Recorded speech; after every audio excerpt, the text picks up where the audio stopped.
미안해. 당신 운명은 여기까지야. 그 인간의 마지막 말이 산바람보다 더 차갑게 귓가를 때렸습니다. 멀어지는 자동차의 붉은 미등을 보며 나는 입술을 깨물었습니다. 아니, 사실은 터져나오는 웃음을 참느라 입술을 깨물어야 했습니다. 놈은 꿈에도 몰랐을 겁니다. 내가 흘린 눈물이 공포가 아니라 이 순간만을 기다려온 희열의 눈물이었다는 것을요. 흙먼지가 가라앉자 나는 휠체어 손잡이를 꽉 쥐었습니다. 그리고 보란듯이 두 다리에 힘을 주어 벌떡 일어났습니다. 여보, 당신이 하나 착각한 게 있어. 내 운명은 이제부터 시작이라는 거. 이바구 시작 전에 구독과 좋아요 부탁드리며 끝까지 함께 해주세요. 산속에는 정막만이 감돌았습니다. 놈이 타고 떠난 검은색 세단은 이제 꼬리조차 보이지 않았습니다. 나는 천천히 숨을 들이마셨습니다. 6개월 만에 처음으로 남의 눈치를 보지 않고 두 다리로 땅을 딛고 서보는 순간이었습니다. 발바닥을 통해 전해지는 거친 흙의 감촉이 이렇게나 반가울 줄은 몰랐습니다. 으드득, 나도 모르게 이가 갈렸습니다. 방금 전까지 놈이 연기하던 그 역겨운 표정이 눈앞에 어른거렸기 때문입니다. 말순아, 공기 좋은 데서 좀 쉬고 있어. 내가 곧 데리러 올게. 새빨간 거짓말이었습니다. 놈은 나를 태우고 이 깊은 산속까지 올라오는 내내 콧노래를 흥얼거렸습니다. 백미러로 힐끔힐끔 내 눈치를 살피면서도 입꼬리가 귀에 걸리는 걸 주체하지 못하더군요. 아마도 내연녀랑 통화하며 미리 샴페인이라도 따놓으라고 했을 겁니다. 휠체어에 앉은 늙고 병든 아내, 똥오줌도 못 가리는 짐짝 같은 여편네를 드디어 처리했다고 믿고 있을 테니까요. 나는 신고 있던 낡은 운동화 앞코로 바닥에 떨어진 담배꽁초를 짓이겨 껐습니다. 놈이 나를 버리고 돌아서며 툭 던지고 간 것입니다. 평생을 남편 뒷바라지하며 헌신한 대가가 고작 이 담배꽁초 하나와 산속 육이라니. 30년 세월이 참으로 허무하게 느껴질 법도 했지만 이상하게도 슬픔은 느껴지지 않았습니다. 대신 가슴 깊은 곳에서 뜨거운 불덩이가 치밀어 올랐습니다. 그래, 박철수. 내가 원한 게 이거였지? 나 없이 내 그 잘난 년이랑 우리 땅, 우리 건물 다 팔아먹고 떵떵거리며 사는 거. 나는 품속 깊숙이 넣어두었던 스마트폰을 꺼냈습니다. 손이 부들부들 떨렸지만 그것은 추위 때문이 아니었습니다. 액정 화면 위에는 선명하게 녹음 중이라는 글자가 붉게 깜빡이고 있었습니다. 녹음 시간 3시간 42분 15초.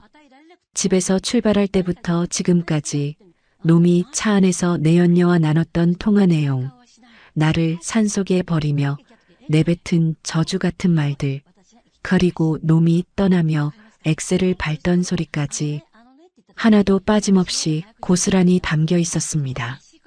죽어버려라, 김말순. 내가 죽어야 내 인생이 핀다. 아까 놈이 혼잣말처럼 중얼거린 그 목소리가 생생하게 들려오는 듯 했습니다. 나는 녹음 종료 버튼을 누르고 곧바로 단축번호 1번을 눌렀습니다. 신호가 가기도 전에 상대방이 전화를 받았습니다. 여보세요? 사모님, 괜찮으십니까? 다급한 김 변호사의 목소리였습니다. 변호사님, 내 목소리는 놀라울 정도로 차분하게 나왔습니다. 네, 사모님. 지금 위치 추적 중입니다. 경찰이랑 같이 이동하고 있습니다. 혹시 남편분이 떠났습니까? 방금 갔어. 아주 신이 나서 가더구먼. 나는 텅 빈 산길을 내려다보며 피식 웃음을 터뜨렸습니다. 지금 막 유기 현장 증거 확보했네. 살인 미수의 유기치상, 거기다 사기 혐의까지. 이걸로 그 인간 알거지로 만드는 거 확실한 거지? 물론입니다, 사모님. 녹음 파일이랑 현장 상황이면 구속 수사는 피할 수 없습니다. 놈이 집에 도착하기도 전에 저희가 먼저 들이닥칠 겁니다. 지금 몸은 좀 어떠세요? 몸 아주 날아갈 것 같아. 6개월 동안 앉은뱅이 흉내 내느라 좀이 쑤셔 죽는 줄 알았거든. 나는 뻣뻣하게 굳어있던 허리를 펴고 스트레칭을 했습니다. 우두둑 뼈 마디마디가 맞춰지는 소리가 숲속에 울려 퍼졌습니다. 사실 6개월 전 의사 선생님이 기적적으로 신경이 돌아오고 있습니다라고 했을 때만 해도 나는 바로 남편에게 알리려 했습니다. 내 다리가 낫는 걸 누구보다 기뻐해 줄 사람이라고 믿었으니까요. 하지만 그날 밤 병실 문 밖에서 들려오던 놈의 통화 소리가 내 입을 막았습니다. 아, 글쎄 의사가 가망 없다니까? 저 여편네 죽기 전엔 그 땅 못 팔아. 차라리 어디 산속에다 버려두고 실종 신고를 낼까? 그때 내 심장이 덜컥 내려앉는 소리를 놈은 듣지 못했을 겁니다. 나는 그날 밤 베개에 얼굴을 묻고 피눈물을 흘리며 맹세했습니다. 내 다리로 보란듯이 일어서서 내 놈을 내 발 아래 무릎 꿇리겠노라고. 지난 6개월은 지옥 같았습니다. 멀쩡한 다리를 꼼짝도 하지 않고 놈이 가져다주는 밥을 먹고 내연녀가 와서 냄새난다며 구박하는 걸 듣고만 있어야 했습니다. 허벅지를 꼬집어가며 참았습니다. 당장이라도 벌떡 일어나 그년의 머리채를 휘어잡고 싶었지만 완벽한 증거를 잡기 위해 놈들이 방심하고 덫에 걸려들 때까지 죽은 듯이 엎드려 있었습니다. 그리고 오늘 드디어 놈이 제 발로 지옥문을 열고 들어간 것입니다. 사모님, 10분 내로 도착합니다. 조금만 기다리세요. 서두를 거 없어. 어차피 그 인간 집에 가서 샴페인 따려면 시간 좀 걸릴 테니까. 전화를 끊고 나는 휠체어를 발로 걷어찼습니다. 와장창 휠체어가 비탈길 아래로 굴러떨어졌습니다. 그 처참하게 구겨진 고철 덩어리가 마치 박철수의 미래 같아 보였습니다. 찬바람이 불어왔지만 춥지 않았습니다. 오히려 가슴이 뻥 뚫리는 듯 시원했습니다. 나는 주머니에서 립스틱을 꺼내 발랐습니다. 놈이 병수 밟든답시고 화장 같은 건 꿈도 못 꾸게 했었죠. 거울 속에 비친 내 얼굴은 창백했지만 눈빛만은 20대 시절 맨손으로 식당을 일구던 그때처럼 형형하게 살아있었습니다. 기다려라, 박철수. 내가 차려놓은 밥상, 이제 내가 엎어주러 갈 테니까. 저 멀리서 경찰차의 사이렌 소리가 희미하게 들려오기 시작했습니다. 참 묘합니다. 저 소리를 들으니 3년 전 그날이 떠오릅니다. 내 인생이 송두리째 곤두박질 치던 교통사고가 났던 그날 밤에도 저 소리가 귓가를 맴돌았었죠. 그때 나는 피투성이가 된 채 찌그러진 차 안에 갇혀 있었습니다. 희미해지는 의식 속에서 마지막으로 본 건 울부짖으며 내 이름을 부르던 남편 박철수의 얼굴이었습니다. 말순아, 안 돼. 죽으면 안 돼. 여보, 정신 차려. 그때 놈의 눈물은 진짜 같았습니다. 아니, 진짜라고 믿었습니다. 하반신 마비 판정을 받고 절망에 빠져 있을 때도 놈은 내 손을 꼭 잡고 말했었죠. 평생 내가 당신 다리가 되어줄게. 걱정하지 마. 주변 사람들은 그런 남편을 보며 생불이 났다고, 요즘 세상에 저런 남자가 어디 있냐며 칭찬을 아끼지 않았습니다. 나는 그런 남편에게 짐이 된 것 같아 밤마다 이불을 뒤집어 쓰고 미안해서 울었습니다. 바보같이, 정말 바보같이 말입니다. 그 눈물이, 그 믿음이 얼마나 끔찍한 배신으로 돌아올지 그때는 상상조차 못했습니다. 정확히 6개월 전이었습니다. 재활병원에 입원해 있던 비 오는 날 밤이었습니다. 천둥 소리에 잠을 깼는데 이상하게 발끝이 간질간질했습니다. 3년 동안 아무런 감각도 없던 죽은 나무 토막 같았던 내 오른쪽 엄지발가락이었습니다. 설마 하는 마음에 힘을 줘봤습니다. 꿈틀, 분명히 움직였습니다. 심장이 미친 듯이 뛰기 시작했습니다. 기적이 일어난 겁니다. 의사 선생님도 포기했던 신경이 다시 살아난 겁니다. 나는 너무 기뻐서 소리를 지르려다 입을 틀어막았습니다. 보호자 침대에서 쪽잠을 자고 있을 남편을 깨워서 놀라게 해주고 싶었습니다. 당신 고생 이제 끝났다고, 나 다시 걸을 수 있다고, 이 기쁜 소식을 제일 먼저 알려주고 싶었습니다. 하지만 보호자 침대는 비어 있었습니다. 나는 휠체어에 옮겨 탈 생각도 못하고 병실 바닥을 기어서 문을 살짝 열었습니다. 복도 끝 휴게실 쪽에서 희미한 불빛과 함께 남편의 목소리가 들렸습니다. 자기야. 나야. 낯선 목소리 톤이었습니다.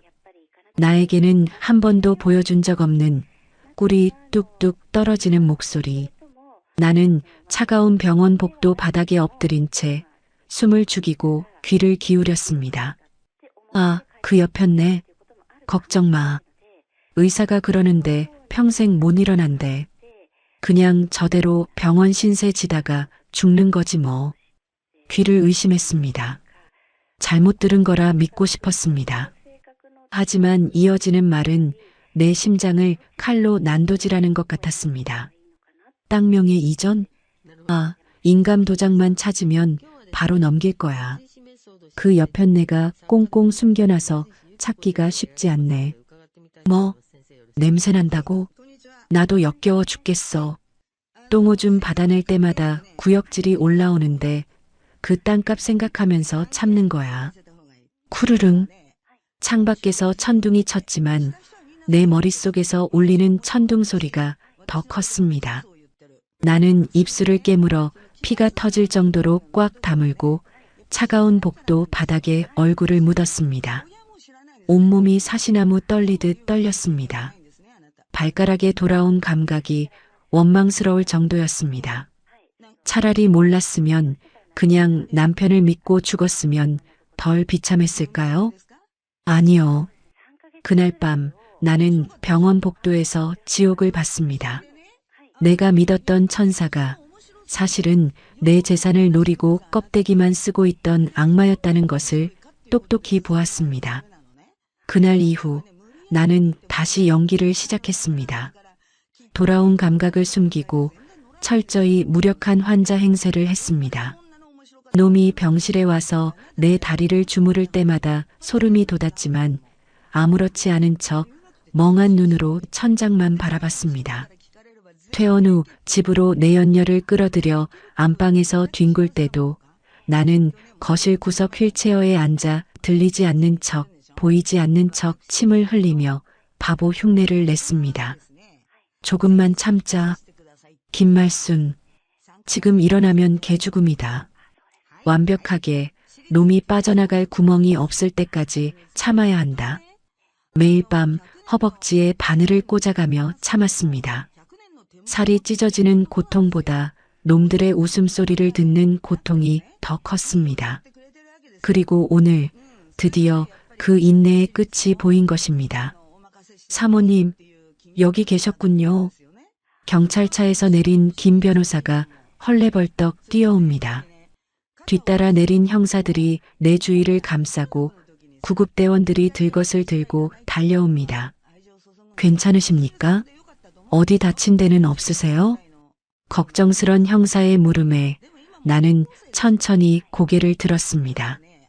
그리고 아주 또렷한 목소리로 말했습니다. 다친 데는 없습니다. 마음이 좀 시원하네요. 김 변호사가 내 손을 잡으며 낮은 목소리로 속삭였습니다. 녹음 파일 확인했습니다. 완벽합니다. 지금 바로 자택으로 이동해서 체포영장 집행하겠습니다. 고마워요, 변호사님. 나는 구급대원의 부축을 정중히 거절하고 내 두 발로 경찰차 뒷좌석에 올랐습니다. 형사들이 놀란 눈으로 나를 쳐다봤지만 지금은 설명을 아낄 때입니다. 차 문이 닫히고 훈훈한 히터 바람이 얼굴에 닿았습니다. 차창 밖으로 보이는 어두운 산속 풍경이 뒤로 밀려납니다. 저 어둠 속에 30년을 바보처럼 살았던 과거의 김말순을 버리고 갑니다.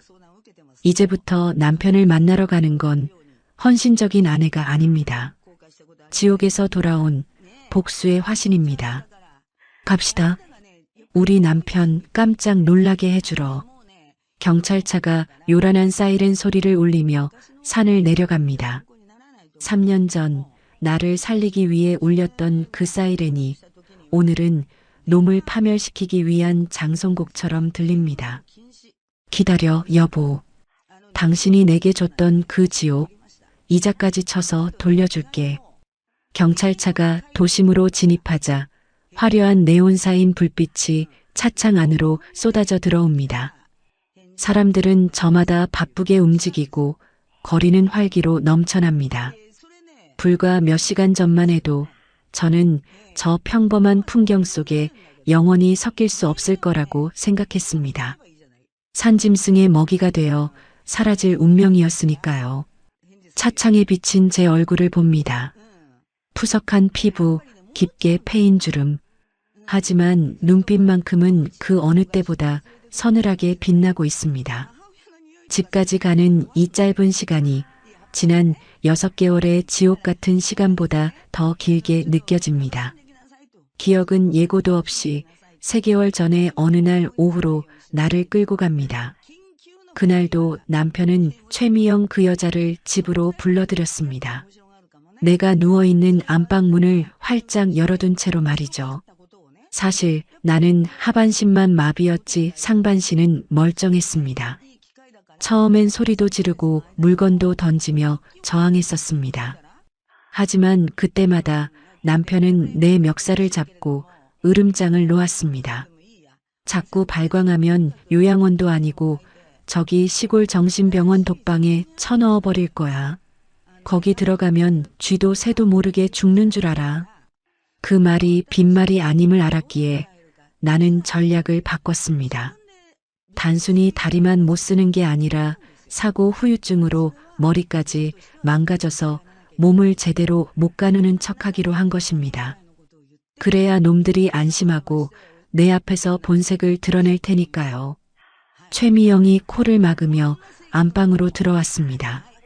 손에는 내가 먹다 남긴 식은 죽그릇이 들려 있었습니다. 그 여자는 초점 없이 멍하니 앉아 침만 흘리고 있는 물론 연기였습니다. 나를 벌레 보듯 내려다봤습니다. 자기야, 이 여자 진짜 맛이 갔나 봐? 눈동자가 퀭하네. 거실 소파에 누워 TV를 보던 남편이 킬킬거렸습니다. 의사가 뇌 쪽에도 충격이 있었다고 하더라고. 손 하나 까딱 못해. 그냥 숨만 쉬는 시체야. 그 말에 최미영이 표독스러운 미소를 짓더니 들고 있던 죽 그릇을 내 손등 위로 툭 하고 떨어뜨렸습니다. 실수가 아니었습니다.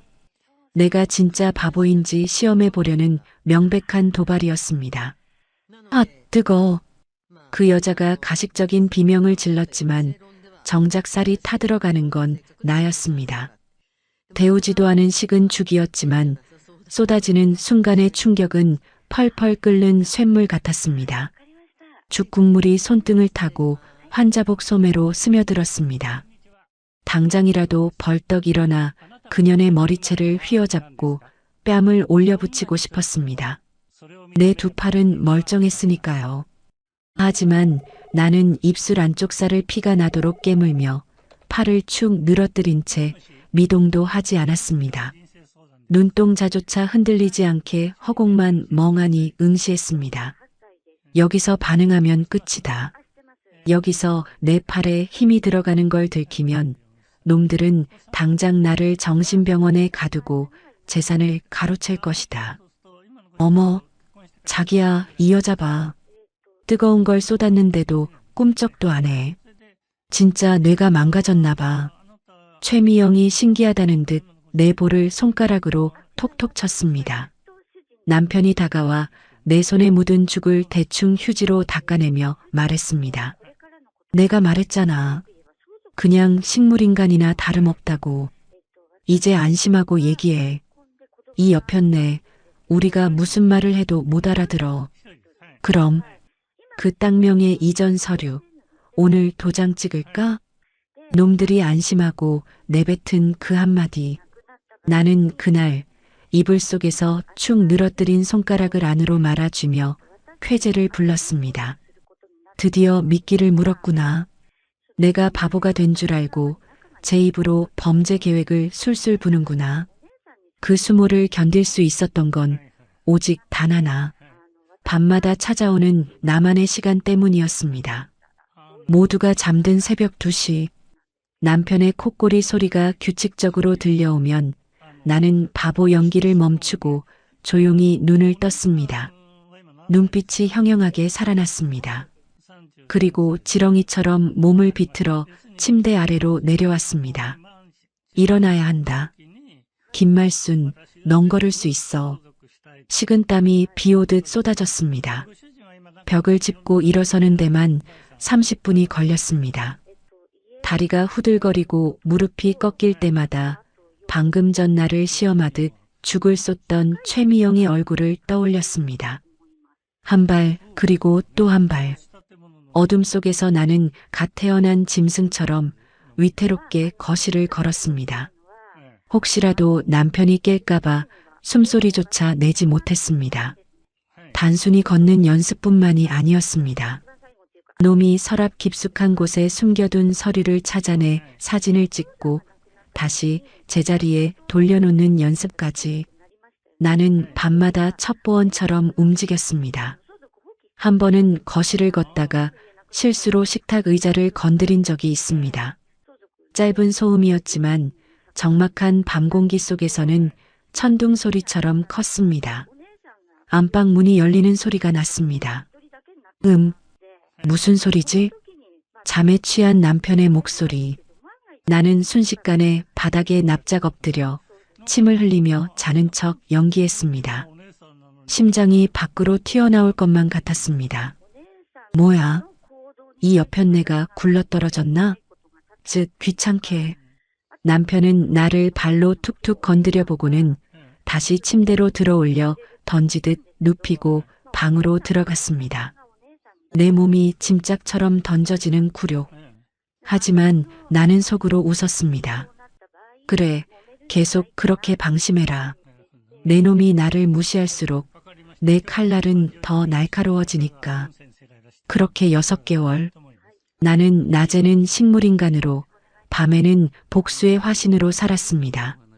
그리고 오늘 드디어 그 인내의 끝을 보러 갑니다. 사모님 다 왔습니다. 김 변호사의 목소리에 퍼뜩 정신이 들었습니다. 어느새 경찰차는 우리 아파트 단지 안으로 들어와 있었습니다. 저기 불 켜진 집 보이십니까? 1205. 형사님이 손가락으로 가리킨 곳. 내 집, 내 안방에 불이 환하게 켜져 있었습니다. 베란다 창문에 2사람의 그림자가 어른거리는 게 보였습니다. 준비되셨습니까? 형사님이 차 문을 열어주며 묻습니다. 나는 깊게 심호흡을 한번 하고 당당하게 차에서 내렸습니다. 네, 아주 오래전부터 준비했습니다. 또각, 또각. 내 2다리가 아스팔트 바닥을 힘차게 딛습니다. 엘리베이터 숫자가 1층을 향해 내려오고 있습니다. 거울 속에 비친 내 모습이 낯설면서도 반갑습니다. 죽을 뒤집어 쓰고 멍하니 앉아있던 김말순은 없습니다. 꼿꼿하게 허리를 세운 심판자 김말순만이 있을 뿐입니다. 올라가시죠. 12층 버튼을 누르는 내 손가락에 잔뜩 힘이 들어갑니다. 기다려라, 박철수, 최미영. 진짜 주인이 돌아왔다. 경쾌한 디지털 도어락 소리가 복도의 정적을 깼습니다. 이 소리가 저 안의 2사람에게는 사형 선고를 알리는 종소리가 될 것입니다. 나는 숨을 죽인 채 문고리를 천천히 돌렸습니다. 철컥. 문이 열리자마자 익숙하면서도 역겨운 냄새가 훅 끼쳐왔습니다. 달달한 샴페인 향, 그리고 기름진 배달 음식 냄새. 현관에는 낯선 여자 구두가 내 슬리퍼를 밀어내고 떡하니 자리를 차지하고 있었습니다. 빨간색 하이힐. 3개월 전 내 손등에 뜨거운 죽을 쏟았던 그날 최미영이 신고 왔던 바로 그 구두였습니다.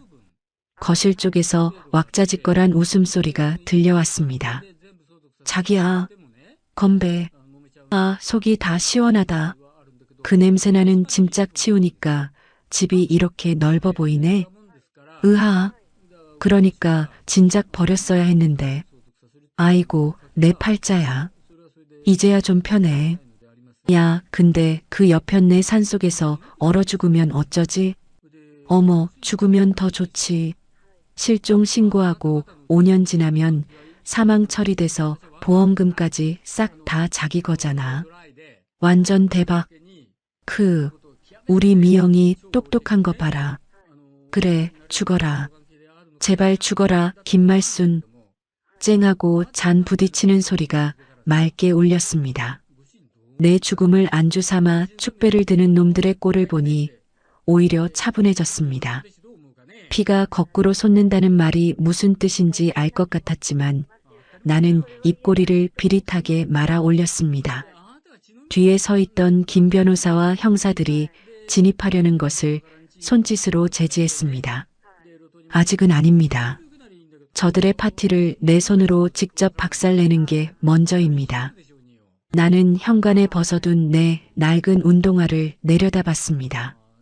그리고 3개월 전 놈이 기어코 내 인감 도장을 찾으려 혈안이 되었던 그날 밤을 떠올렸습니다. 그날은 유난히 달이 밝은 밤이었습니다. 놈은 내가 잠들었다고 확신했는지 안방 장롱을 미친 듯이 뒤지고 있었습니다. 어디다 처박아 둔 거야? 분명히 이 장롱 안에 있었는데. 놈은 옷가지들을 바닥에 내동댕이 치며 짜증을 부렸습니다. 나는 이불을 머리끝까지 뒤집어 쓴 채 가늘게 뜬 눈으로 놈의 등을 노려보고 있었습니다. 내 손은 베개 밑에 숨겨둔 스마트폰을 꽉 쥐고 있었습니다. 동영상 녹화 버튼을 누른 채 말이죠. 놈은 장롱을 다 뒤져도 도장이 나오지 않자 이번에는 내가 누워있는 침대로 다가왔습니다. 순간 심장이 덜컥 내려앉았습니다. 설마 몸수색이라도 하려는 건가? 나는 짐짓 코를 골며 깊은 잠에 빠진 척 연기했습니다. 놈의 거친 숨소리가 얼굴 위로 느껴졌습니다. 놈은 내 베개 밑으로 손을 쑥 집어넣었습니다. 아차 싶었습니다. 스마트폰이 들킬 위기였습니다. 하지만 하늘이 도왔는지 놈의 손은 스마트폰을 비껴나 이불 틈새를 더듬었습니다. 아우, 냄새. 진짜 씻기지도 않았더니 쉰내가 진동을 하네. 놈은 코를 막으며 질색하더니 이내 포기하고 돌아섰습니다. 그리곤 거실 소파에 털썩 주저앉았습니다. 아, 짜증나. 내일 미영이한테 도장 가져오겠다고 큰 소리 쳤는데 놈은 신경질적으로 소파 위에 있던 방석을 집어 던지려다 멈칫했습니다. 그리곤 그 방석을 깔고 앉으며 TV를 켰습니다. 나는 이불 속에서 킬킬 새어나오는 웃음을 참느라 허벅지를 꼬집어야 했습니다. 멍청한 놈. 내가 지금 깔고 앉아 뭉개고 있는 그 방석. 그 손 뭉치 한가운데에 내가 인감도장을 꿰매 넣어놨다. 이 멍청아. 등잔 밑이 어둡다더니 제 엉덩이 밑에 깔린 수십억짜리 땅 문서를 못 찾고 온 집안을 뒤집어 엎는 꼴이라니. 다음 날 아침 최미영이 찾아와 도장 찾았어? 라고 물었을 때 남편이 극적거리며 했던 대답이 압권이었습니다. 아니, 이 여편네가 정신이 오락가락하면서도 도장은 귀신같이 숨겼나 봐. 아무리 찾아도 없어. 아유, 답답해. 자기가 제대로 안 찾은 거 아니야? 비켜봐. 내가 찾아볼게. 최미영까지 합세해 온 집안을 쥐잡듯이 뒤졌지만 거실 소파 위 낡은 방석은 거들떠보지도 않았습니다. 너무 낡고 더러워서 놈들이 앉을 때마다 발로 툭툭 차던 그 방석 말입니다. 나는 휠체어에 앉아 침을 질질 흘리는 척하며 속으로 쾌재를 불렀습니다. 찾아봐라. 평생을 찾아도 못 찾을 거다. 내 놈들 탐욕이 내 눈을 가렸으니 보일 리가 없지. 그날 확보한 동영상 속에는 놈이 이 도장만 찾으면 바로 명예 넘기고 이혼 도장 찍어버려야지라고 중얼거리는 음성과 모습이 고스란히 담겨 있었습니다. 재산 강취 미수의 결정적인 증거였죠. 회상은 짧았습니다. 다시 현실. 거실에서는 여전히 놈들의 희낙낙거리는 소리가 들려옵니다. 자기야, 근데 진짜 괜찮을까? 나중에 경찰이 수사하면. 걱정 말하니까. 내가 알리바이 다 만들어놨어. CCTV 없는 국도로만 다녔고 폰도 꺼놨었어. 완벽 범죄라고. 완벽 범죄. 완벽 범죄. 나는 코웃음을 쳤습니다. 내가 말한 그 완벽한 계획의 유일한 구멍이 지금 제 발로 걸어 들어오고 있다는 걸 넌 상상도 못하겠지. 나는 또각또각 구두 소리를 일부러 크게 내며 거실로 걸어 들어갔습니다. 내 발소리가 들리자 거실의 웃음소리가 뚝 끊겼습니다. 누구세요? 남편의 목소리가 떨려왔습니다.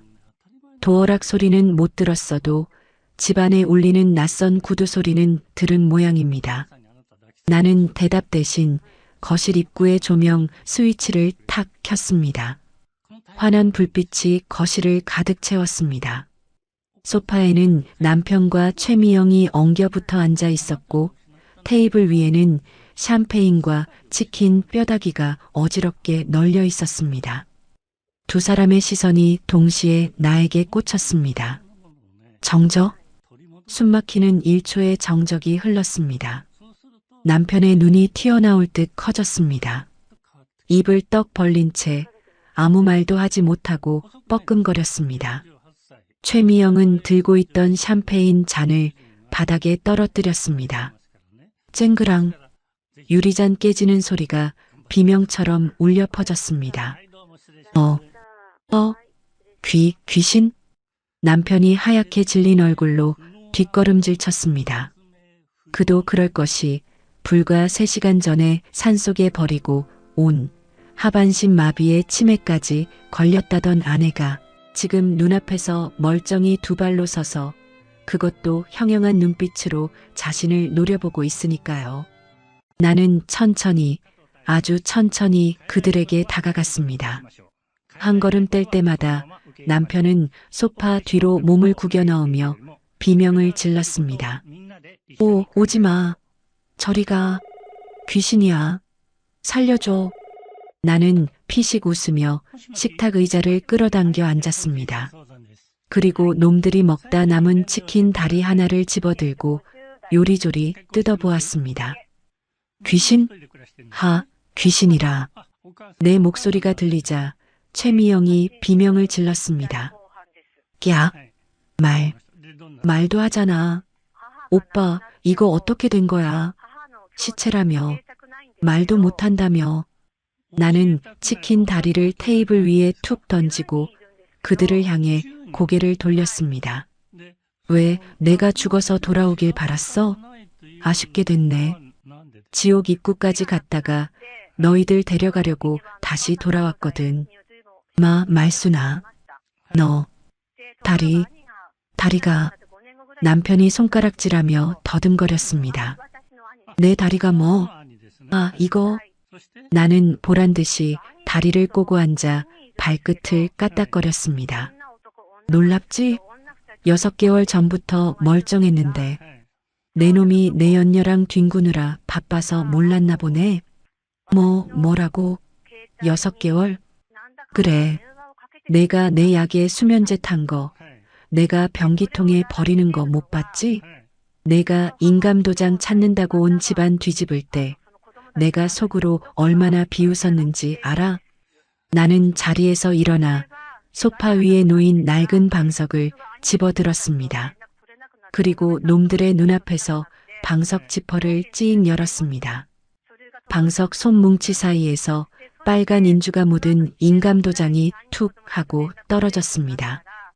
이걸 찾았니? 여보.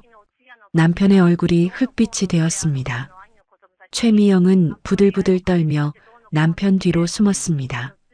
너 다 알고 있었어?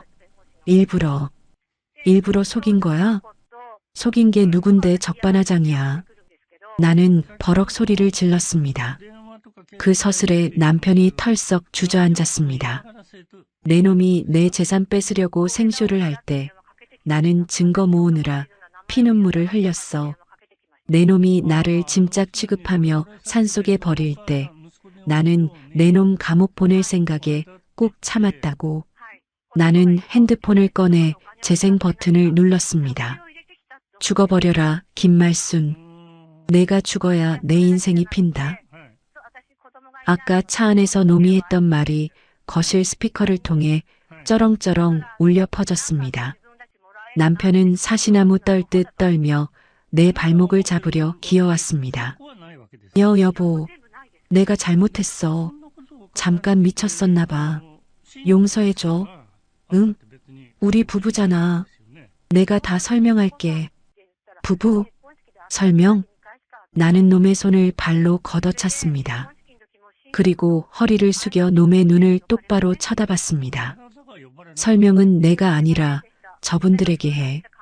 나는 현관 쪽을 향해 손짓했습니다. 그제야 숨어있던 형사들이 우르르 들이닥쳤습니다. 박철수 씨, 최미영 씨, 살인미수, 유기치상, 사기미수 혐의로 긴급 체포합니다. 형사가 수갑을 꺼내들자 최미영이 발악하며 소리쳤습니다. 나 아니야. 다 저 사람이 시킨 거야. 난 몰라. 억울해. 닥쳐. 이년아. 내가 꼬드겼잖아. 서로 삿대질하며 싸우는 추악한 꼴을 보니 헛웃음이 나왔습니다. 나는 뚜벅뚜벅 걸어가 최미영이 앞에 섰습니다. 그녀가 겁에 질려 나를 올려다보았습니다. 아, 아줌마. 아니, 사모님. 짝! 내 손바닥이 그녀의 뺨을 세게 후려쳤습니다. 고개가 휙 돌아갈 정도로 강력한 일격이었습니다. 얼얼한 손바닥의 통증이 지난 6개월의 체증을 싹 날려버리는 것 같았습니다. 이건 내 다리에 뜨거운 죽 쏟은 값이야. 그리고 돌아서서 멍하니 보고 있는 남편에게 다가갔습니다. 짝!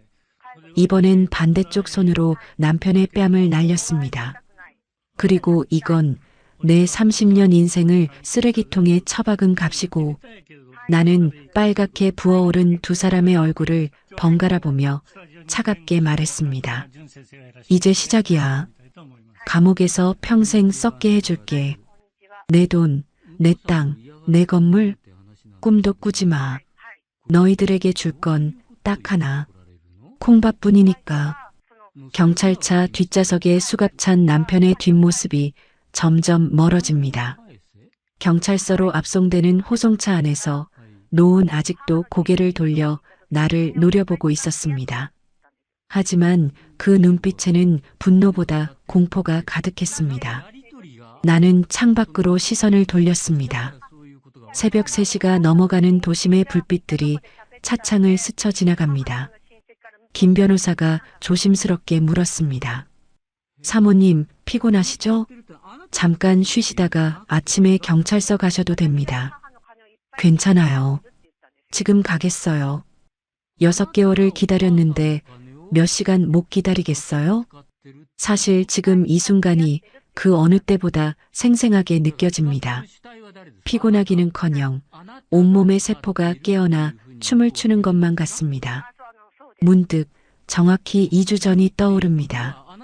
놈이 드디어 디데이를 확정한 그날 말입니다. 그날도 나는 거실 구석 휠체어에 앉아 멍하니 허공을 보고 있는 척하고 있었습니다. 남편은 베란다에서 최미영과 통화를 하고 있었습니다. 목소리를 낮췄지만 나에게는 속삭임 하나하나가 또렷하게 들렸습니다. 응, 다음 주 토요일로 확정했어. 날씨도 비 온다던데 딱 좋지. 심장이 쿵 내려앉았습니다. 드디어 구체적인 날짜가 나온 것입니다. 산속 깊은데 버리면 되지 뭐. CCTV 없는 국도로만 가면 돼. 폰도 꺼놓고. 걱정 마, 완벽해. 놈은 히히덕거리며 통화를 끊더니 거실로 들어와 내 앞에 쪼그려 앉았습니다. 여보, 다음 주 토요일에 공기 좋은데 나들이 가자. 응? 오랜만에 드라이브나 하고. 놈의 미소가 너무나 자연스러워서 소름이 돋았습니다. 3년 동안 연습한 가면이었을까요? 나는 침을 꿀꺽 삼키며 고개를 까딱였습니다. 마치 아무것도 이해 못하는 바보처럼 말이죠. 그래, 착하네 우리 여보. 근데 정말 답답하다. 말도 못하고. 즉, 놈이 내 머리를 쓰다듬는 손길이 섬뜩했습니다. 이건 애정이 아니라 곧 처분할 물건을 만지는 손길이었으니까요. 남편이 외출하고 집이 조용해지자 나는 즉시 휠체어에서 일어나 핸드폰을 꺼냈습니다. 그리고 주소록에서 변호사라는 이름을 찾아 전화를 걸었습니다. 벌벌 떨리는 손가락으로 버튼을 누르는데 눈물이 핑 돌았습니다. 신호가 2번 울리자마자 상대가 받았습니다. 여보세요, 김재훈 변호사입니다. 변호사님, 저 김말순입니다. 아, 사모님, 기다리고 있었습니다. 혹시 날짜가 확정됐어요. 다음 주 토요일입니다. 전화기 너머로 변호사의 침을 삼키는 소리가 들렸습니다. 알겠습니다. 지금 바로 경찰에 연락하겠습니다. 사모님, GPS 추적기는 제가 어제 우편함에 넣어뒀습니다. 꼭 몸에 지니세요. 그리고 녹음기도요. 알아요. 핸드폰 녹음 앱도 백업용으로 2개 깔아뒀어요. 훌륭하십니다. 사모님, 정말 괜찮으시겠습니까? 산소까지 가는 게 위험할 수도. 괜찮아요. 이게 마지막이니까요. 놈이 나를 버리는 순간 증거가 완성되는 거잖아요. 네. 제가 반드시 보호하겠습니다. 토요일 당일 사모님 위치 추적하면서 바로 출동하겠습니다. 전화를 끊고 나니 무릎에 힘이 풀렸습니다. 나는 소파에 털썩 주저앉아 한참을 울었습니다. 무섭지 않다면 거짓말일 겁니다. 놈이 정말로 날 죽일 수도 있다는 공포가 밀려왔습니다. 하지만 이렇게 끝낼 수는 없었습니다. 내가 30년 일궈온 것들을 놈들의 탐욕에 넘겨줄 수는 없었습니다. 나는 눈물을 훔치고 우편함으로 내려가 GPS 추적기를 챙겨왔습니다. 동전만한 크기의 작은 장치. 이 작은 것이 내 생명줄이 될 것입니다. 김재훈 변호사. 사실 그와의 인연은 우연이 아니었습니다. 20년 전 내가 작은 식당을 운영할 때의 일입니다. 법대생이던 22살 청년이 밥값이 없어 설거지를 하겠다며 찾아왔었죠. 나는 그 청년에게 밥을 실컷 먹이고 용돈까지 쥐어줬습니다. 아줌마, 제가 나중에 변호사 되면 꼭 은혜 갚겠습니다. 그 청년이 법복을 입고 찾아온 건 5년 전이었습니다. 명함을 내밀며 그때 그 학생입니다라고 했을 때 나는 감격해서 울었습니다. 그리고 3개월 전 내가 가장 힘들 때 그에게 전화를 걸었습니다. 변호사님, 제가 지금 위험합니다. 도와주세요. 그는 그날 밤 늦게까지 내 집 근처 카페에서 나를 기다렸습니다. 나는 몰래 집을 빠져나가. 아니, 휠체어를 타고 남편 몰래 나가는 건 불가능했기에 새벽 2시 남편이 깊이 잠든 사이 기어서 현관문을 열고 나갔습니다. 엘리베이터 대신 비상계단을 기어 내려가 1층 로비에서 김 변호사를 만났습니다. 사모님. 그가 내 모습을 보고 경악했습니다. 땀범벅이 된 채 바닥을 기어온 내 모습은 처참했을 겁니다. 변호사님, 제 남편이 절 죽이려 합니다.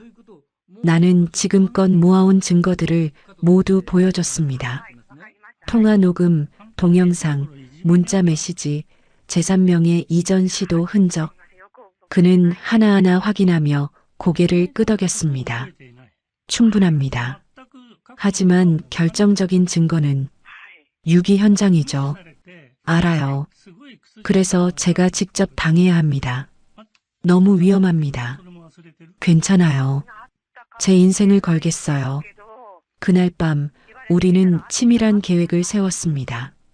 GPS 추적, 녹음, 경찰 긴급 출동 시스템, 변호사 동행, 모든 것을 완벽하게 준비했습니다. 그리고 오늘 그 계획은 완벽하게 실행되었습니다. 사모님, 도착했습니다. 변호사의 목소리에 정신을 차렸습니다. 경찰서 건물이 눈앞에 서 있었습니다. 조사실로 들어가자 여영사님이 따뜻한 커피를 건네주셨습니다. 고생 많으셨어요, 사모님. 진술 간단하게 받을게요. 일단 녹음 파일이랑 영상 자료가 너무 명확해서 구속영장은 바로 청구될 것 같습니다. 감사합니다.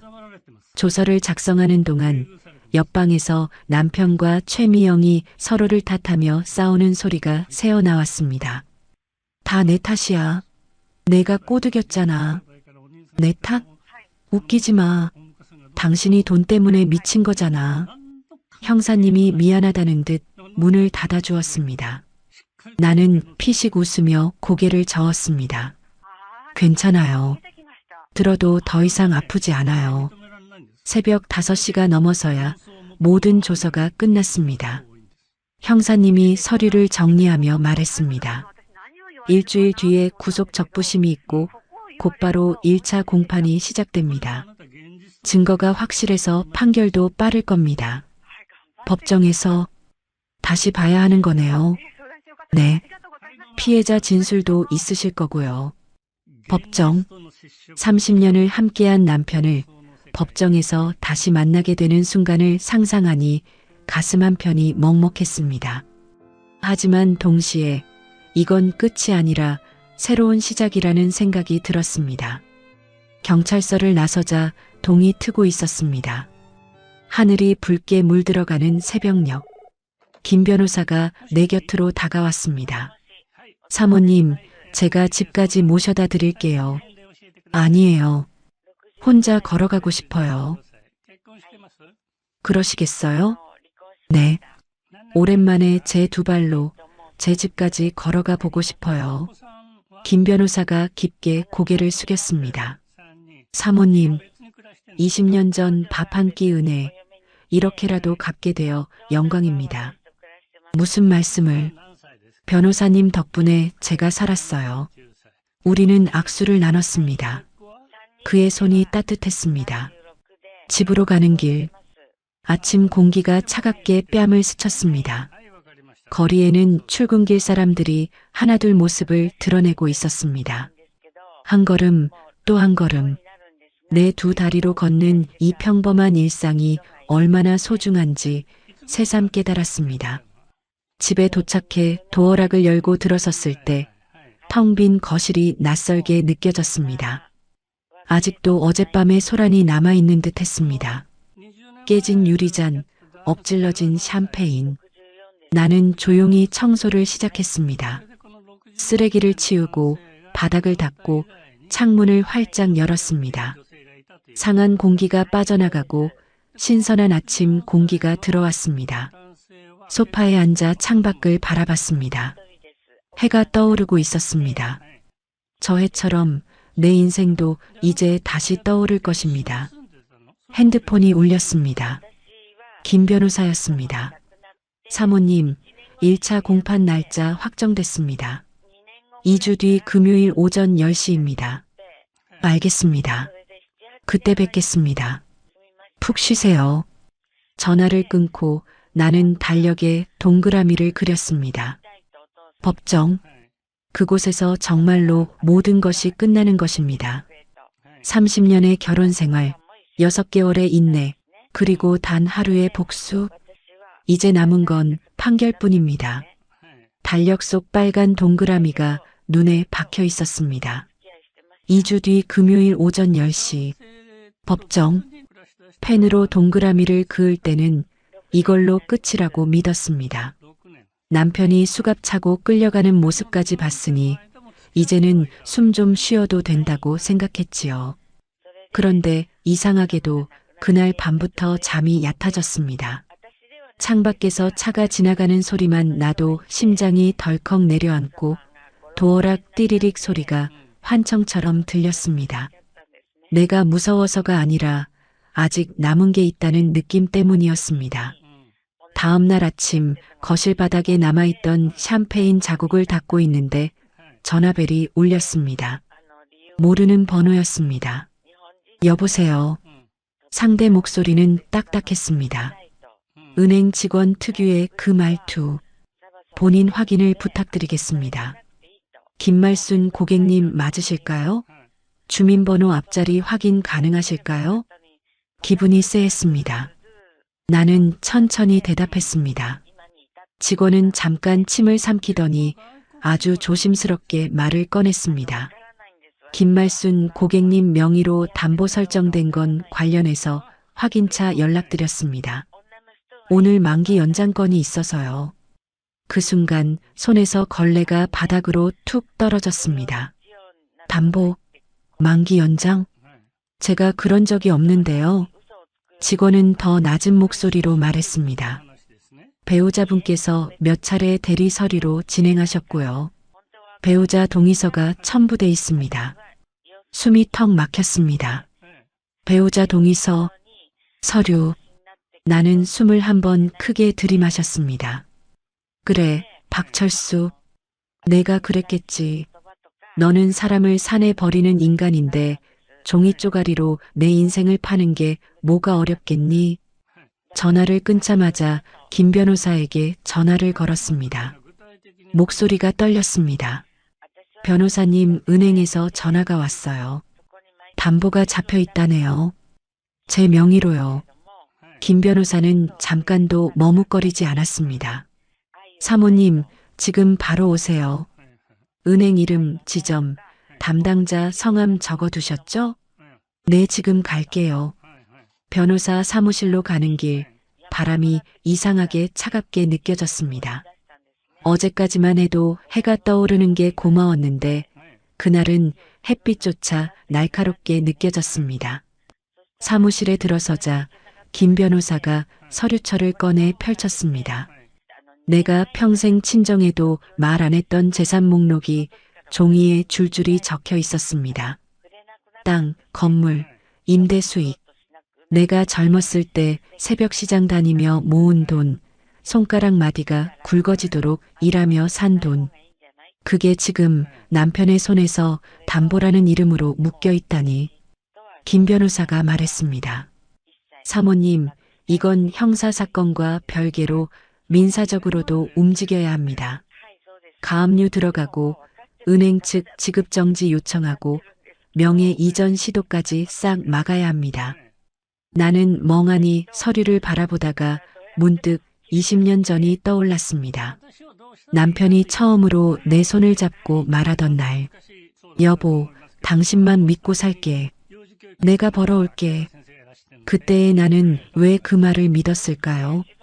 믿음이 아니라 그 사람이 내 옆에 있는 가족이란 이유만으로 눈을 감아준 거였습니다. 그 눈감은 시간이 30년이었고 그 대가가 지금 이 서류 한 장이었습니다. 그날 오후 우리는 은행으로 갔습니다. 은행 유리문이 열릴 때 딩동 소리가 울렸는데 그 소리가 마치 내 심장을 두드리는 것 같았습니다. 창구 직원은 우리를 보자마자 표정이 굳었습니다. 아마 이미 소문이 난 모양이었습니다. 유기치상 살인미수 같은 말이 붙으면 돈 냄새 맡는 사람들은 제일 먼저 도망가니까요. 김 변호사가 차분히 말했습니다. 현재 남편은 구속 상태고 피해자는 이분입니다. 서류 대리 진행 과정, 위임 범위, 본인 확인 절차 전부 제출해 주세요. 그리고 오늘부로 담보 관련 추가 집행은 중지 요청합니다. 직원은 고개를 끄덕이며 안쪽으로 들어갔습니다. 그 짧은 기다림이 내겐 너무 길었습니다. 나는 의자에 앉아 두 손을 맞잡았습니다. 손바닥이 축축했습니다. 잠시 후 직원이 돌아와 낮게 말했습니다. 고객님, 일부 서류에 본인 서명이 있습니다. 나는 씁쓸하게 웃었습니다. 있겠지요. 내가 정신이 오락가락하는 척할 때 박철수는 내 손가락을 잡고 도장을 찍었을 겁니다. 내가 바보 연기하던 그 틈을 저 인간은 사기로 채웠을 겁니다. 그 순간 분노가 목구멍까지 치밀었습니다. 하지만 그보다 더 무서운 감정이 올라왔습니다. 내가 이겨도 빈손이 되는 것 아닐까 하는 공포였습니다. 김 변호사가 내 손등을 가볍게 눌렀습니다. 사모님, 흔들리지 마세요. 지금부터 할 수 있는 걸 하면 됩니다. 그 말이 이상하게도 정신을 붙잡아줬습니다. 그래, 지금 울고 무너지면 박철수가 원하는 대로 되는 거다. 사무실로 돌아오자마자 김 변호사는 서류를 몇 장 더 뽑았습니다. 가압류 신청서, 재산 처분 금지 가처분, 은행 지급 정지 요청, 그리고 남편과 내연녀의 통화 녹음 땅명의 이전 도장 버리자 같은 말이 들어간 대목을 시간표로 정리한 자료. 나는 그 종이 냄새를 맡으며 묘하게 숨이 트이는 걸 느꼈습니다. 종이는 차갑지만 종이 위에 적힌 글자들은 나를 지켜주는 칼이었습니다. 그런데 그날 저녁 또 전화가 울렸습니다. 이번에도 모르는 번호. 받지 않으려다 이상하게 손이 먼저 움직였습니다. 여보세요. 낯익은 목소리였습니다. 말순아 나야. 박철수.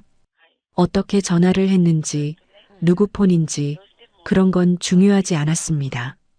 그 목소리가 들린 순간 내 속이 확 굳어버렸습니다.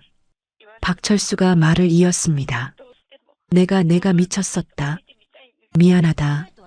그 미안이라는 말이 참 가벼웠습니다. 산에 사람을 버려놓고 미안 한마디면 끝날 줄 아는 인간. 그 인간이 내 남편이었다는 사실이 이제는 수치스럽기까지 했습니다. 나는 조용히 말했습니다. 무슨 용건이에요? 박철수는 잠깐 숨을 고르더니 갑자기 다정한 척 목소리를 낮췄습니다. 우리 합해 보자. 너도 사람들 시선 힘들잖아. 돈도 내가 정리해 줄게. 정리? 내 돈을 내가 정리한다고? 내 삶을 내가 정리한다고? 나는 그제야 확실히 알았습니다. 저 인간은 죄책감이 아니라 돈줄이 끊길까봐 무서운 겁니다. 나는 천천히 대답했습니다. 합의는 법정에서 판사님 앞에서나 하세요. 난 할 말 없어요. 그 순간 박철수 목소리가 확 바뀌었습니다. 너 그러다 다 잃어. 내가 빚이 얼마나 큰데. 너도 같이 망하는 거야. 아, 드디어 나왔구나. 협박. 본색. 나는 차갑게 말했습니다. 그러니까 더더욱 법대로 가야죠. 당신 빚이든 뭐든 이제는 당신 몫이에요. 전화를 끊고 나서도 한동안 손이 떨렸습니다. 하지만 이상하게도 마음 한구석이 단단해졌습니다. 그날 밤 김 변호사에게 문자 한 통이 왔습니다. 사모님, 가압류 접수됐습니다. 내일부터 남편 쪽 계좌 일부 동결될 겁니다. 나는 침대에 앉아 창밖을 봤습니다. 어둠 속에서도 가로등 불빛이 한 줄기씩 길을 비추고 있었습니다. 내 인생도 그랬으면 좋겠습니다. 어둠이 완전히 사라지진 않더라도 내가 걸어갈 길만큼은 내가 비추는 것.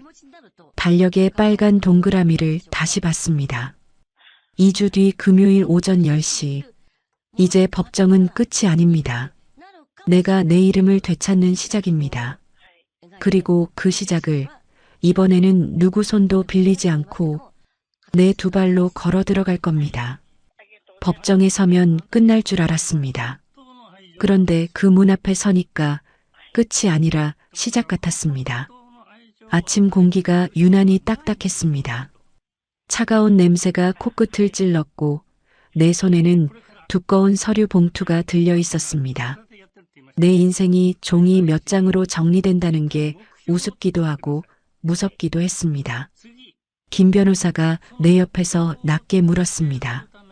사모님, 괜찮으시죠? 나는 고개를 끄덕였습니다. 괜찮아요. 그냥 숨이 조금 막힐 뿐이에요. 법원 복도는 이상했습니다. 사람이 많은데도 조용했고 조용한데도 숨이 막혔습니다. 구두 굽소리, 기침소리, 서류 넘기는 소리까지 전부 크게 들렸습니다. 문 앞에 적힌 글자가 눈에 들어왔습니다. 지방법원 2호 법정. 그 숫자 앞에서 30년이 한꺼번에 떠올랐습니다. 밥을 차려주던 날들, 가게에서 악착같이 일하던 날들, 땅을 사고 건물을 올리던 날들, 그리고 결국 그 인간이 나를 산에 버렸던 오늘. 그때 그 말이 아직도 귓속에 붙어 있었습니다. 미안해, 당신 운명은 여기까지야. 문이 열리며 쿵 하는 소리가 났습니다. 그 소리에 내 심장도 같이 내려앉는 느낌이었습니다. 법정 안공기는 차가웠습니다. 나무 의자에서 오래된 먼지 냄새가 났고 사람들의 시선은 날카로웠습니다. 나는 방청석 앞줄에 앉아 봉투를 무릎 위에 올려놓았습니다. 피고인석에 박철수가 앉아 있었습니다. 수갑은 풀린 상태였지만 손목에 자국이 남아 있었습니다. 그 인간은 나를 보자마자 눈을 피했습니다. 최미영도 보였습니다. 화장을 두껍게 했는데도 눈밑이 꺼져 있었고 입술이 바싹 말라 있었습니다. 그 여자는 나와 눈이 마주칠까봐 고개를 더 숙였습니다. 재판장이 들어오고 일어나십시오라는 말이 떨어졌습니다. 나는 속으로 생각했습니다. 그래, 나는 이미 일어섰다. 산속에서도 일어섰고 내 집에서도 일어섰고 오늘 여기서도 일어선다. 검사가 사건 개요를 읽었습니다. 유기치상, 살인미수, 사기 및 사문서 관련 혐의. 단어들이 내 귀를 때렸습니다. 사람들이 웅성거리는 동안 나는 손끝에 힘을 줬습니다. 오늘은 울어도 되는 날이 아니라 끝내야 하는 날이었습니다.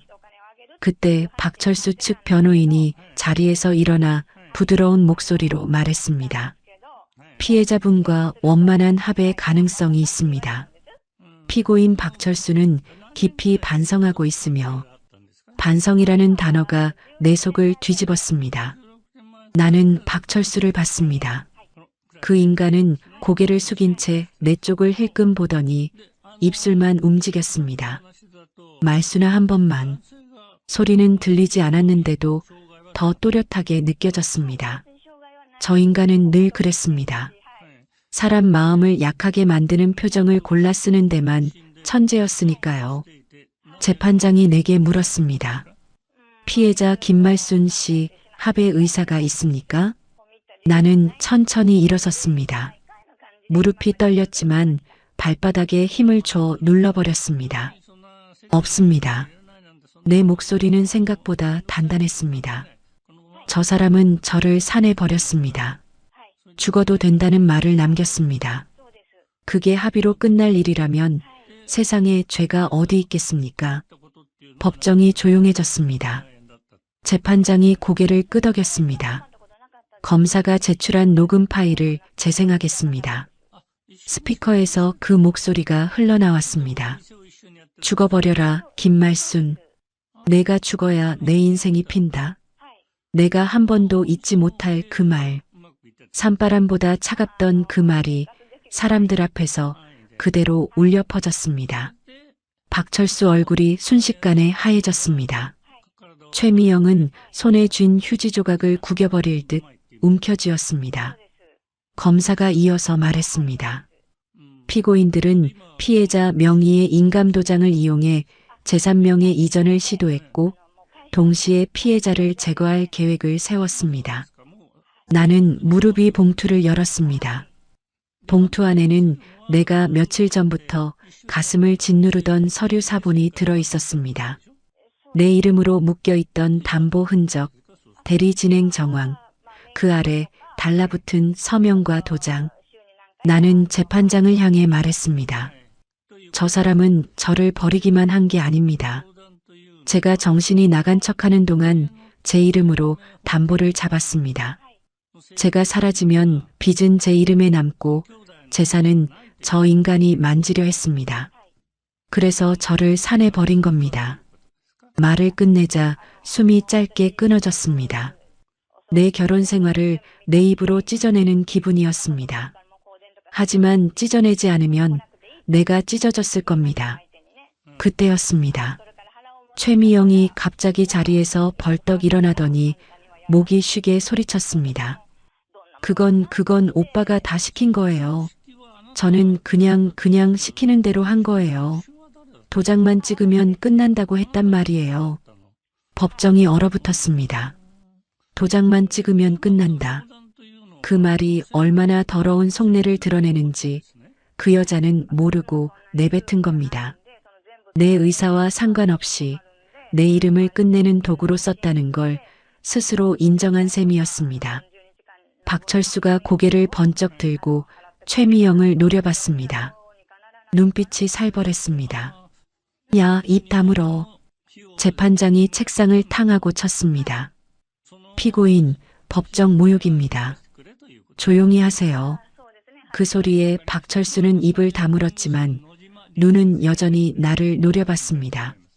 예전 같으면 그 눈빛에 무너졌을지도 모릅니다. 그런데 그날의 나는 달랐습니다. 나는 그 눈빛을 보며 속으로 되뇌었습니다. 그래, 봐라. 그게 내 진짜 얼굴이다. 나는 이제 그 얼굴을 두려워하지 않는다. 검사가 추가 증거를 정리해 제출했습니다. 유기장소, GPS 이동 기록, 현장 출동 기록, 그리고 민사 절차로 진행한 가압류 접수 사실까지 이어붙였습니다. 재판장은 한참 서류를 넘기더니 판시했습니다. 도주 우려 및 증거 인멸 우려가 인정됩니다. 구속 상태를 유지합니다. 그 말을 듣는 순간 어깨에서 무거운 돌 하나가 떨어져 나가는 느낌이 들었습니다. 완전히 끝난 건 아니었습니다. 하지만 최소한 저 인간이 다시 내 앞에 서서 여보라는 소리를 쉽게 뱉지는 못하겠지요. 박철수는 고개를 떨궜고 최미영은 울음을 터뜨렸습니다. 나는 울지 않았습니다. 울면 옛날의 김말순이 다시 내 속에서 살아날 것 같았습니다. 재판이 끝나고 법정 밖으로 나왔습니다. 복도 공기가 조금 덜 차갑게 느껴졌습니다. 법정 문을 나왔는데도 발끝이 땅에 제대로 닿는 느낌이 없었습니다. 속은 시원한데 허전했고 허전한데 또 화가 났습니다. 사람들은 제각각 바쁘게 지나가는데 나만 한 계절에 멈춰 선 기분이었습니다. 사모님, 바람 차니까 목도리 하세요. 김 변호사가 목도리를 내 쪽으로 살짝 밀어줬습니다. 나는 고개를 끄덕이며 목도리를 둘렀습니다. 변호사님, 저 이상해요. 뭐가요, 사모님? 이겼는데 왜 이렇게 마음이 텅 비었죠? 김 변호사는 한참 나를 보더니 조용히 말했습니다. 사모님은 오늘 이긴 게 아니라 끄는 겁니다. 30년짜리 끈을요.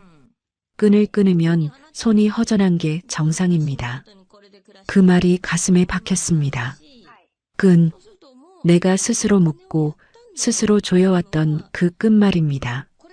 그날 집에 돌아오자마자 제일 먼저 한 일은 창문을 열어젖히는 일이었습니다. 차가운 겨울 공기가 거실로 밀려 들어왔습니다. 숨을 들이마시는데 희한하게도 집이 내 집 같지 않았습니다. 소파에 앉아 벽을 봤습니다.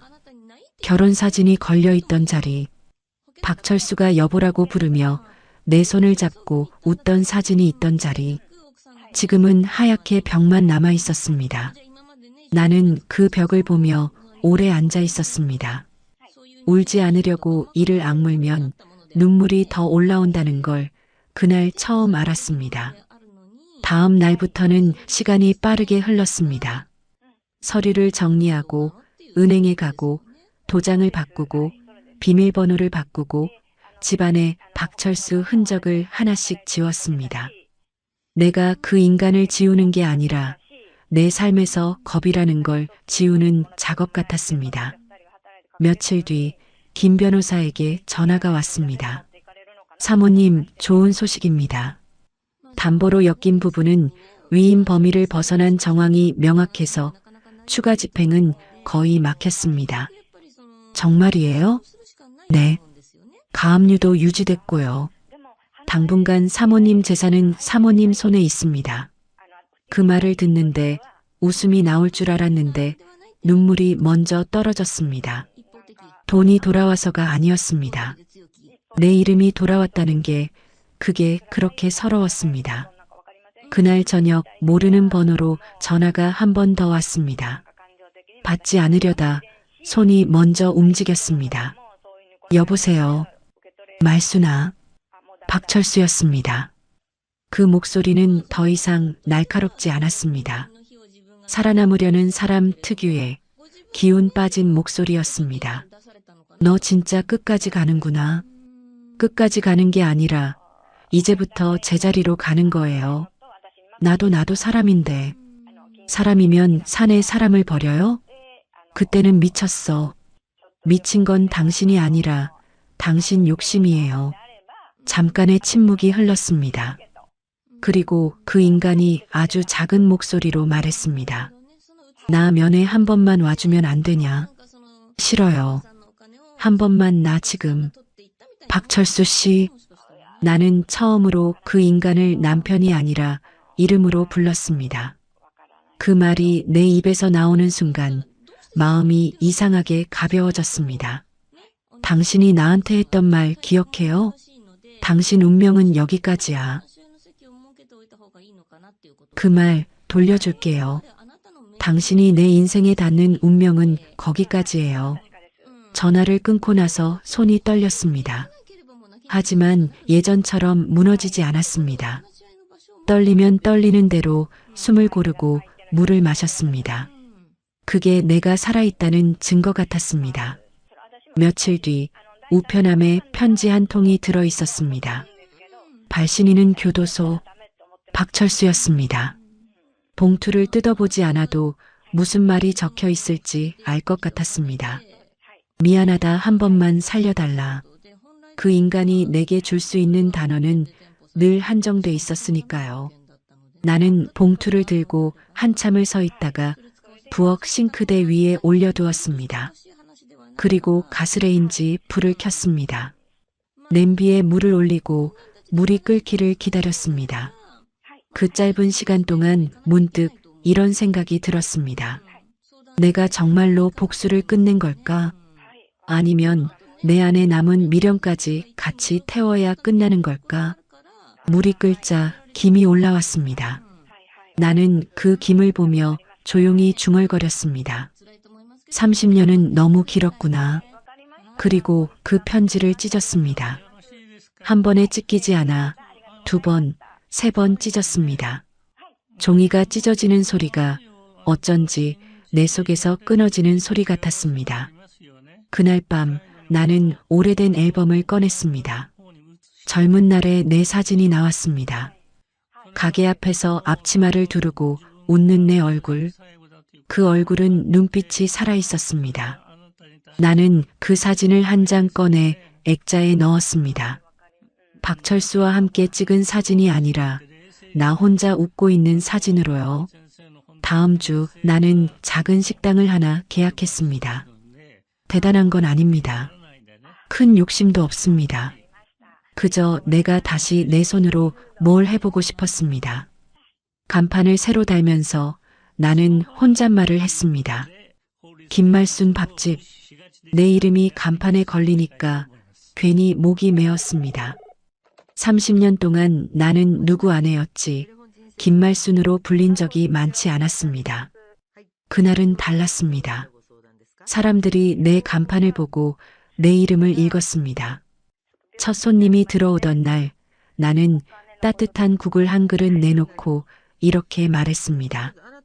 뜨거우니까 천천히 드세요. 그 말이 남에게 하는 말이면서도 나에게 하는 말 같았습니다. 서두르지 말라고. 뜨거운 걸 급히 삼키면 데인다고. 밤이 되자 가게 문을 닫고 집으로 돌아왔습니다. 현관문을 열고 들어오는데 집이 조용했습니다. 예전에는 그 조용함이 무서웠는데 그날은 다르게 들렸습니다. 이 조용함은 내가 지켜낸 조용함이다. 나는 거실 불을 켜고 창가에 섰습니다. 창밖에는 겨울 나무가 서 있었습니다. 잎은 다 떨어졌는데도 가지는 꼿꼿했습니다. 그걸 보며 생각했습니다. 나도 저 나무처럼 살 수 있겠구나. 다 잃어도 서 있을 수는 있겠구나. 그리고 마지막으로 아주 천천히 내 마음에 묻었습니다. 여러분이라면 어떠셨을까요? 30년을 함께 산 사람이 내 죽음을 축배로 삼는 걸 봤다면 그때도 가족이라는 말로 참을 수 있었을까요?